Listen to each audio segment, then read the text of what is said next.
আসসালামু আলাইকুম।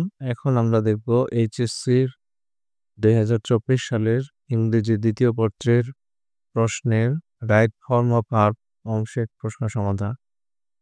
রাজশাহী বোর্ডে ২০২৪ সালের the life of our farmers, the life of our farmers, এই যে অফের পরে আওয়ার ফার্মার্স এটুকু প্লুরাল হওয়া সত্ত্বেও এখানে হেডওয়ার্ড, এই ফ্রেজটার হেডওয়ার্ড হলো দ্য লাইফ। তাহলে এখানে বি ভার্ব হিসেবে এখানে বসবে ইজ ফুল অফ হার্ডশিপস, আমাদের কৃষকদের জীবন খুবই কষ্টের জীবন। মেনি এ ফার্মার, তাহলে এটা হচ্ছে সিঙ্গুলার নেবে, মেনি এ ফার্মার হচ্ছে সিঙ্গুলার, তাহলে হচ্ছে does not know, many a farmer does not know how to cultivate scientifically, অনেক কৃষক জানে না কিভাবে বৈজ্ঞানিকভাবে চাষাবাদ করতে হয়। They work hard from dawn to dusk, যেহেতু এখানে প্লুরাল থার্ড পারসন কিছুই হবে না, ভার্বের base form.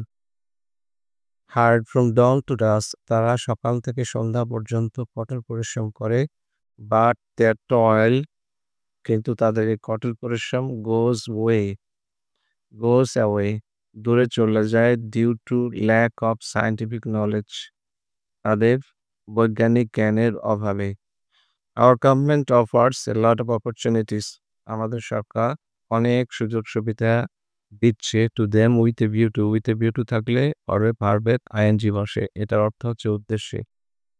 With a view to eliminating their sufferings, তাদের দুর্দশা দূর করার জন্য তাদের দুর্দশা দূর করার জন্য সহযোগিতা দিচ্ছে আমাদের সরকার। আনফরচুনেটলি, দুর্ভাগ্যক্রমে, they do not avail themselves of those opportunity, কিন্তু দুঃখজনকভাবে তারা সে সমস্ত সুযোগ সুবিধা নেয় না। It is high time they got, it is high time যদি থাকে তাহলে এটা পরে হচ্ছে ফার্স্ট এলিমেন্ট, তাহলে এট হয়ে যাবে got. It is high time they got scientific education and all concerned, এবং সকলের সাথে যে সংশ্লিষ্ট রয়েছে শুড হেল্প দ্যাম, এবং এর সংশ্লিষ্ট যারা রয়েছে তাদের অবশ্যই তাদের সাহায্য করা উচিত। ইফ দে আর এডুকেটেড, তাহলে এটা হলো ফার্স্ট কন্ডিশনালের অনুসারে এটা হবে ইফ দে আর এডুকেটেড, যদি তারা শিক্ষিত হয় তাহলে ফার্স্ট কন্ডিশনালের সূত্র অনুসারে ইফ যুক্ত অংশ যদি প্রেজেন্ট ইনডেফিনিট হয় পরের অংশ হবে ফিউচার ইনডেফিনিট, তাহলে হবে পরের অংশ দে উইল। যদি তারা শিক্ষিত হয় তাহলে তারা অবদান রাখবে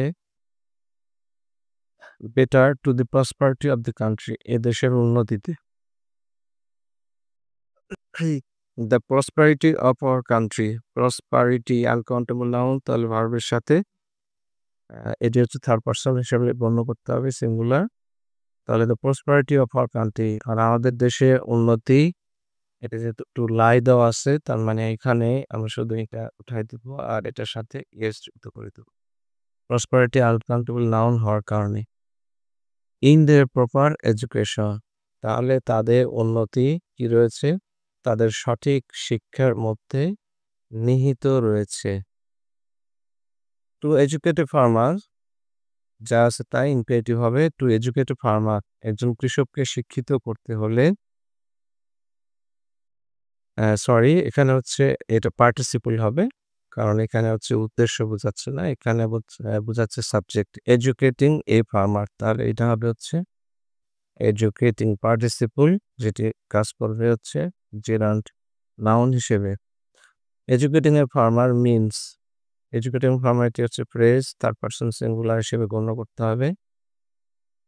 means educating A family and a nation, একজন কৃষককে শিক্ষিত করার অর্থ হলো একটা পরিবারকে এবং একটি জাতিকে শিক্ষিত করা। অ্যান্ড ইট ইট যেহেতু রয়েছে থার্ড পারসন সিঙ্গুলার, তাহলে রেজাল্ট হয়ে যাবে results in greater success in every sector of the country, এবং এটির ফলে আমাদের দেশে প্রত্যেকটি ক্ষেত্রে বৃহৎ পরিমাণে বৃহৎ আকারে সফলতা বয়ে আসবে।